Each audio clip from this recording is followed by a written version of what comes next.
ಎಲ್ಲವನ್ನೂ ಗೆದ್ದೆ ಅನ್ನುವಂಥ ಅಲೆಕ್ಸಾಂಡರ್ನನ್ನು ನೀನು ನೋಡಬೇಡ, ಕೊನೆಗೆ ಅಲೆಕ್ಸಾಂಡರ್ ಏನನ್ನೂ ಕೊಂಡೊಯ್ಯಲಿಲ್ಲ ಅನ್ನೋದನ್ನು ನಾನು ನೋಡಿದ್ದೇನೆ.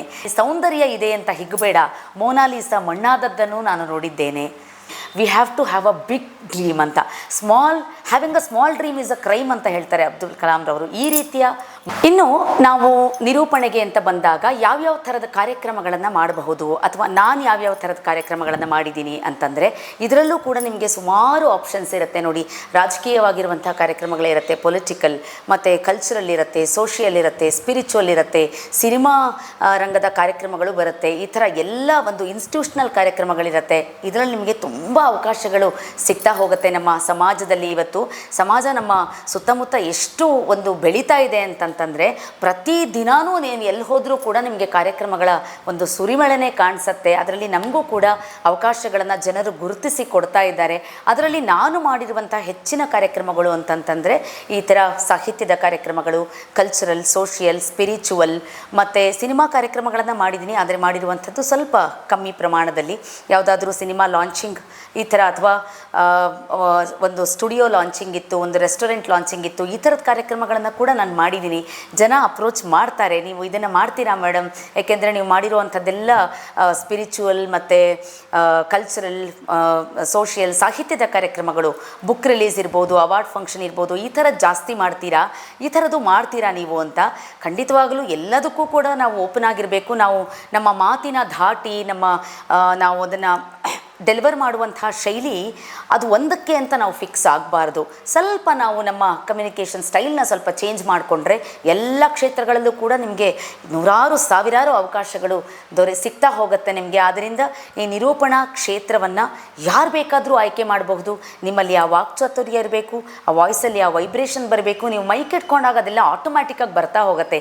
ಯಾರೂ ಕೂಡ ಇದಕ್ಕೊಂದು ಭಯ ಆಗಲಿ, ಹೆದರಿಕೆ ಆಗಲಿ ಖಂಡಿತ ಬೇಡ. ಈ ಕ್ಷೇತ್ರವನ್ನು ಆಯ್ಕೆ ಮಾಡಿಕೊಳ್ಳಿ ಅನ್ನೋದು ನನ್ನ ಒಂದು ನಿಮ್ಮೆಲ್ಲರಿಗೂ ಕೂಡ ನಾನು ನಿಮ್ಮಲ್ಲಿ ಕೇಳ್ಕೊಳ್ಳೋದು ಅಂತ. ಇತ್ತೀಚಿನ ಒಂದು ಪೀಳಿಗೆಯ ವಿದ್ಯಾರ್ಥಿನಿಯರಲ್ಲಿ ನಾನು ಇದನ್ನು ಅವರಲ್ಲಿ ರಿಕ್ವೆಸ್ಟ್ ಮಾಡ್ಕೋತಾ ಇದ್ದೀನಿ. ಇನ್ನು ನನಗೆ ನನ್ನ ನಮಗೆ ಯಾವುದಾದ್ರು ಒಂದು ಕೆಲಸ ಮಾಡಬೇಕು ಅಂತಂದಾಗ, ಇದು ನಿರೂಪಣೆ ಮಾತ್ರ ಅಲ್ಲ, ಬೇರೆ ಯಾವುದೇ ಕ್ಷೇತ್ರ ತಗೊಳ್ಳಿ, ನಿಮಗೆ ಪ್ರೋತ್ಸಾಹ ಬೇಕು. ಅಷ್ಟೇ ಒಂದು ಪ್ರೋತ್ಸಾಹವನ್ನು, ನಿಮಗೊಂದು ಸ್ಫೂರ್ತಿಯನ್ನು ತುಂಬ್ತಾ ಹೋಗಬೇಕು ನಿಮ್ಮ ಸುತ್ತಮುತ್ತ ಇರುವಂಥ ಜನರು. ಅದು ಸಿಕ್ಕಾಗ ನಮ್ಮಲ್ಲಿ ಇನ್ನೂ ಕೂಡ ನಾವು ಇನ್ನೂ ಏನಾದರೂ ಮಾಡಬಹುದು, ಮಾಡ್ತೀನಿ ಅನ್ನುವಂಥ ಕಾನ್ಫಿಡೆನ್ಸು ಹೆಚ್ಚಾಗ್ತಾ ಹೋಗುತ್ತೆ. ನನಗೆ ಆ ಥರದ ಪ್ರೋತ್ಸಾಹ ನನ್ನ ಕುಟುಂಬದ ಕಡೆಯಿಂದ ಸಂಪೂರ್ಣವಾಗಿ ಸಿಕ್ಕಿದೆ. ನಾನು ಈಗಾಗಲೇ ಹೇಳಿರೋ ಹಾಗೆ ನನ್ನ ಪೋಷಕರು, ನನ್ನ ತಾಯಿ ಇರ್ಬೋದು, ನನ್ನ ಹಸ್ಬೆಂಡ್, ನನ್ನ ಮಕ್ಕಳು, ನಮ್ಮ ಮಾವನವರು, ಅತ್ತೆ, ಈ ರೀತಿ ಎಲ್ಲರಿಂದ ನನಗೆ ಸಂಪೂರ್ಣ ಒಂದು ಸಹಕಾರ ಸಿಕ್ಕಿದೆ. ಜೊತೆಗೆ ನಮ್ಮ ಸುತ್ತಮುತ್ತ ಇರುವಂಥ ಒಂದು ಪರಿಸರದಲ್ಲಿ ಸಿಗುವಂಥ ಜನರು, ಈಗ ನಾವು ಕಾರ್ಯಕ್ರಮಗಳನ್ನು ಮಾಡಿದಾಗ ಆರ್ಗನೈಸರ್ಸು ಅಷ್ಟೇ ತುಂಬ ಚೆನ್ನಾಗಿ ಮಾಡಿದ್ರಿ, ಎಲ್ಲ ಕಾರ್ಯಕ್ರಮಕ್ಕೂ ನಾನು ನಿಮಗೆ ಹೇಳ್ತೀನಿ ಅನ್ನುವಂಥ ಒಂದು ಪ್ರೋತ್ಸಾಹ. ಇದರ ಜೊತೆಗೆ ಇನ್ಯಾವ ರೀತಿ ಪ್ರೋತ್ಸಾಹ ಕೊಡ್ಬೋದು ಅಂತಂದರೆ, ನಮಗೆ ಸುಮಾರು ಪ್ರಶಸ್ತಿಗಳು ಕೂಡ ನನಗೆ ಬಂದಿದೆ. ಇತ್ತೀಚೆಗೆ ಸುಮಾರು 8ರಿಂದ 10 ಪ್ರಶಸ್ತಿಗಳನ್ನು ನಾನು ಪಡ್ಕೊಂಡಿದ್ದೀನಿ ಅಂತ ಭಾಳ ಹೆಮ್ಮೆಯಿಂದ ಹೇಳ್ಕೊತೀನಿ ನಾನು. ನನಗೆ ವರ್ಷದ ಕನ್ನಡಿಗ ಅಂತ ಚಿತ್ರಸಂತೆ ಕಡೆಯಿಂದ ಬಂದಿದೆ. ಇನ್ನು ಕನ್ನಡ ರಾಜ್ಯೋತ್ಸವ ಪ್ರಶಸ್ತಿ ಬಂದಿದೆ. ಇನ್ನು ಕೆಲವೊಂದು ಸಂಘ ಸಂಸ್ಥೆಗಳಲ್ಲಿ ನನಗೆ ಸಾಕಷ್ಟು ಸಂಘ ಸಂಸ್ಥೆಗಳಲ್ಲಿ ಕೂಡ ಗುರುತಿಸಿ ಒಂದು ಗೌರವಯುತವಾಗಿ ಸನ್ಮಾನಗಳನ್ನು ಕೊಟ್ಟಿದ್ದಾರೆ. ಜೊತೆಗೆ ನಿರೂಪಣಾ ಸೇವಾರತ್ನ, ಸಮಾಜ ಸೇವಾರತ್ನ, ಹೀಗೆ ನಿರೂಪಣೆಗೆ ಸಂಬಂಧಿಸಿದಂತೆ ನನಗೆ ಒಂದಷ್ಟು ಅವಾರ್ಡ್ಗಳು ಕೂಡ ಬಂದಿದೆ. ಇತ್ತೀಚೆಗೆ ನನಗೆ ಸನ್ರೈಸ್ ಕಲ್ಚರಲ್ ಯೂನಿವರ್ಸಿಟಿ ಕಡೆಯಿಂದ ನನಗೆ ಡಾಕ್ಟರೇಟ್ ಕೂಡ, ಆನರರಿ ಡಾಕ್ಟರೇಟ್ ಅಂತ ಗೌರವ ಡಾಕ್ಟರೇಟನ್ನು ನನಗೆ ಈ ಯೂನಿವರ್ಸಿಟಿಯವರು ನನ್ನ ನಿರೂಪಣೆಗೆ ಗುರುತಿಸಿ ಈ ಕ್ಷೇತ್ರದಲ್ಲಿ ಕೊಟ್ಟಿದ್ದಾರೆ. ಅಂದರೆ ನಾನು ಯಾಕೆ ಹೇಳ್ತಾ ಇದ್ದೀನಿ ಅಂತಂದರೆ, ನಿರೂಪಣೆ ಅನ್ನೋದು ಕೂಡ ಒಂದು ಕ್ಷೇತ್ರ. ಇದರಲ್ಲೂ ಕೂಡ ಈ ರೀತಿಯಾಗಿ ಸಾಧನೆ ಮಾಡಬಹುದು, ಹೆಸರು ಮಾಡಬಹುದು. ನಿಮ್ಮ ಒಂದು ಟ್ಯಾಲೆಂಟ್ಗೆ ಒಂದು ಒಳ್ಳೆಯ ಒಂದು ಕ್ಷೇತ್ರ ಆಗಿ ಇದು ಕೂಡ ಪರಿಣಾಮಕಾರಿಯಾಗಿ ಪರಿಣಮಿಸುತ್ತೆ ಅನ್ನೋದಕ್ಕೋಸ್ಕರ ನಾನು ಇದೆಲ್ಲ ಒಂದು ಉದಾಹರಣೆಗಳನ್ನು ನಿಮ್ಗೆ ಹೇಳ್ತಾ ಇದ್ದೀನಿ. ಯಾರು ಕೂಡ ಅಯ್ಯೋ ನಿರೂಪಣೆನಾ, ಅಯ್ಯೋ ಆ್ಯಂಕರಿಂಗಾ, ಅದು ಒಂದು ಟ್ಯಾಲೆಂಟಾ, ಅದು ಒಂದು ಫೀಲ್ಡಾ ಅನ್ನೋ ರೀತಿಯಲ್ಲಿ ದಯಮಾಡಿ ಇದನ್ನು ಈಸಿಯಾಗಿ ಯಾರೂ ತೊಗೋಬೇಡಿ. ನಿಮಗೆ ಈ ಕ್ಷೇತ್ರದಲ್ಲೂ ಕೂಡ ಹೆಸರು ಮಾಡಬಹುದು ಅನ್ನೋದಕ್ಕೆ ನಾನು ಈ ಉದಾಹರಣೆಗಳನ್ನು ಕೊಟ್ಟೆ ಇವತ್ತು. ಇನ್ನು ಇಷ್ಟೆಲ್ಲ ಅವಾರ್ಡ್ಗಳು ಬಂದಿದೆ, ಸುಮಾರು ಕಾರ್ಯಕ್ರಮಗಳು, ತಿಂಗಳು ಪೂರ್ತಿ ಬ್ಯುಸಿಯಾಗಿರ್ತೀವಿ ಅಂದಾಗ ಯಾರಿಗಾದರೂ ಕೂಡ ಒಂದು ಅಹಂಕಾರ ಅನ್ನೋದು ನೆತ್ತಿಗೆ ಇರುತ್ತೆ. ಅದು ಯಾವಾಗಲೂ ಕೂಡ ಆಗಬಾರ್ದು. ನಾನು ಪ್ರತಿ ಸಲ ನಂದು ಒಂದು ಇನ್ಸ್ಟಾಗ್ರಾಮ್ ಪೇಜ್ ಇದೆ, ನಾನು ಆಮೇಲೆ ಶೇರ್ ಮಾಡ್ತೀನಿ. ಆ ಇನ್ಸ್ಟಾಗ್ರಾಮ್ ಪೇಜ್ಗೆ ಹೋಗಿ ನೋಡಿ.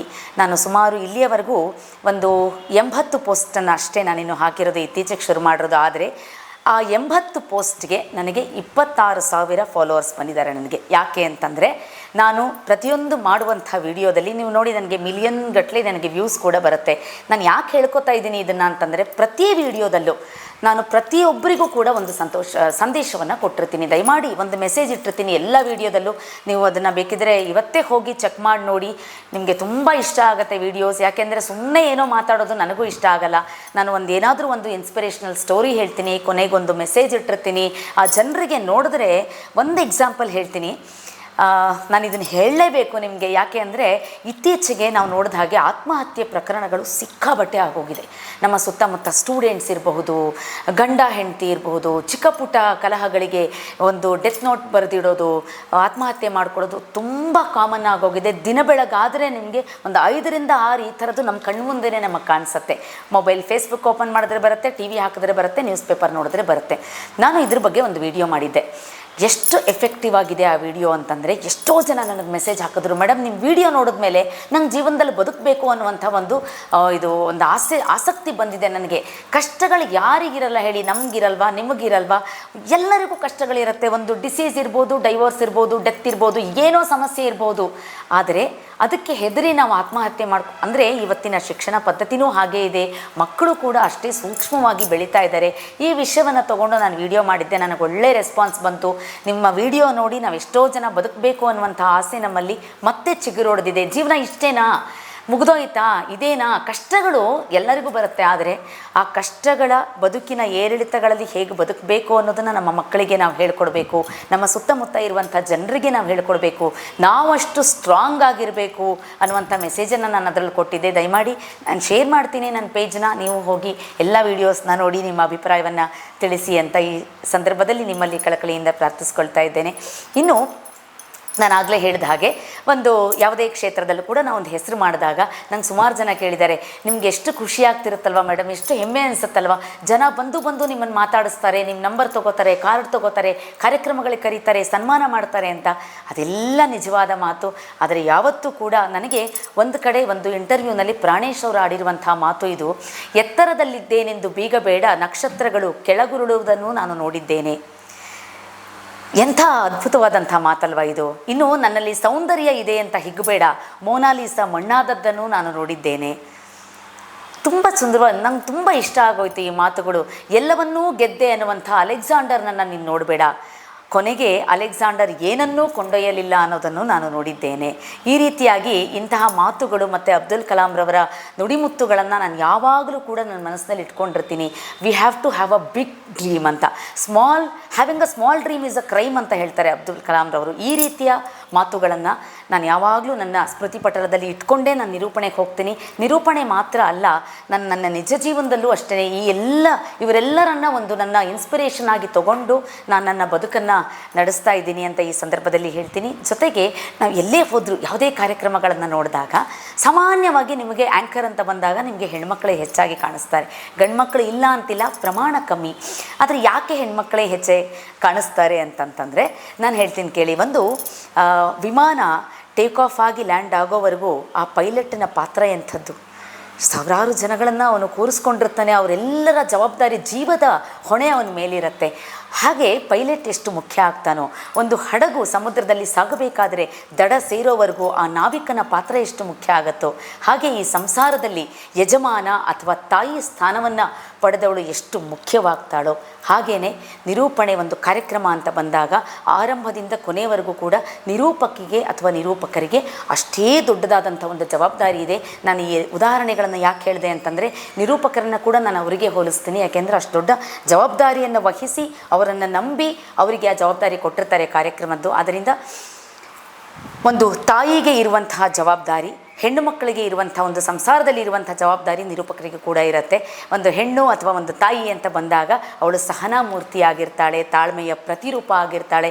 ಎಂತಹ ಒಂದು ದೊಡ್ಡ ಸಮಸ್ಯೆಯನ್ನಾದರೂ ಜವಾಬ್ದಾರಿಯನ್ನಾದರೂ ಕೂಡ ಅವಳು ನಿಭಾಯಿಸಬಲ್ಲಳು ಅನ್ನುವಂಥದ್ದು ನಮ್ಮ ಭಾರತೀಯ ಪರಂಪರೆಯಲ್ಲಿ ಮೊದಲಿನಿಂದಲೂ ಕೂಡ ಹೆಣ್ಮಕ್ಕಳಿಗೆ ಆ ಸ್ಥಾನವನ್ನು ನಾವು ಗೌರವಗಳನ್ನು ಕೊಟ್ಕೊಂಡು ಬಂದಿದ್ದೀವಿ. ಅವಳು ಸಹನಾಮೂರ್ತಿ ಆಗಿರೋದ್ರಿಂದಲೇ ಇವತ್ತು ನಾನು ಹೆಣ್ಮಕ್ಕಳಿಗೆ ಒಂದು ವಿಶೇಷವಾದಂಥ ಮೆಸೇಜನ್ನು ಕೊಡ್ತೀವಿ.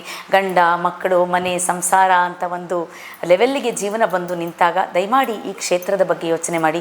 ಆಗ್ತಾ ಇಲ್ಲ ನನಗೆ, ಟ್ರಾಫಿಕ್ಕು, ಕೆಲಸದ ಕಡೆ ಗಮನ ಕೊಡೋಕ್ಕಾಗ್ತಾ ಇಲ್ಲ, ಕಾಲ್ಸ್ ಅಟೆಂಡ್ ಮಾಡೋಕ್ಕಾಗ್ತಾ ಇಲ್ಲ, ಮಕ್ಕಳು ನೋಡೋಕ್ಕಾಗ್ತಿಲ್ಲ, ಈ ಜಂಜಾಟದಿಂದ ಹೊರಗೆ ಬಂದು ಖಂಡಿತವಾಗಲೂ ಈ ನಿರೂಪಣಾ ಕ್ಷೇತ್ರವನ್ನು ನೀವು ಆಯ್ಕೆ ಮಾಡ್ಕೋಬಹುದು.